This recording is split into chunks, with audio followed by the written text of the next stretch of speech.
ঘরে থাকা দুটি উপকরণ দিয়ে আজকে বানিয়ে ফেলবো বেকারি বিস্কিট।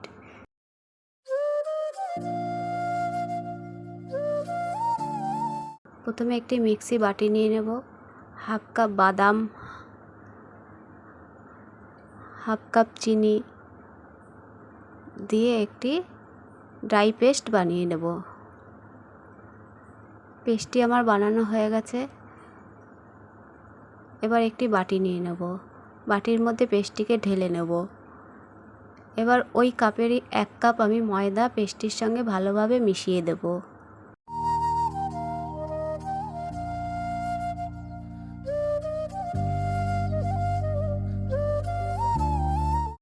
ভালোভাবে মেশানো হয়ে গেলে অল্প অল্প করে তেল দিয়ে ময়দাটিকে মেখে নিতে হবে। কোনো রকম জল দেওয়া যাবে না, তেলের সাহায্যেই আমাকে ময়দাটির থেকে একটি ডো বানিয়ে নিতে হবে। দেখুন, এভাবে আমি ময়দাটিকে মেখে নিয়েছি। এবার একটি প্লেটে একটি সাদা কাগজ বিছিয়ে অল্প সাদা তেল দিয়ে একটু ব্রাশ করে নিতে হবে।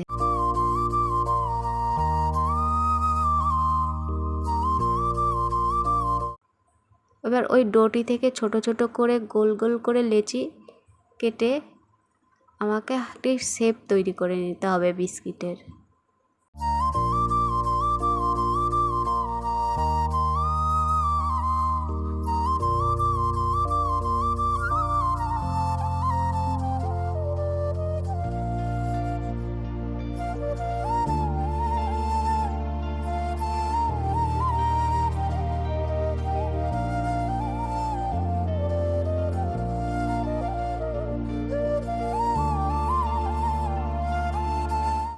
এবার ওই ডোটি থেকে আমি সবকটি শেপ দিয়ে দেব। এবার ওর মধ্যে একটু বাদাম ছিটিয়ে দেব।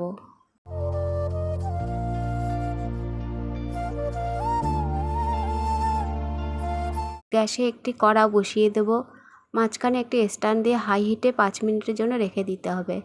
এবার ওই বিস্কিটের থালাটিকে গ্যাসের মধ্যে বসিয়ে ঢাকনা দিয়ে 30 মিনিটের জন্য ঢেকে রেখে দিতে হবে।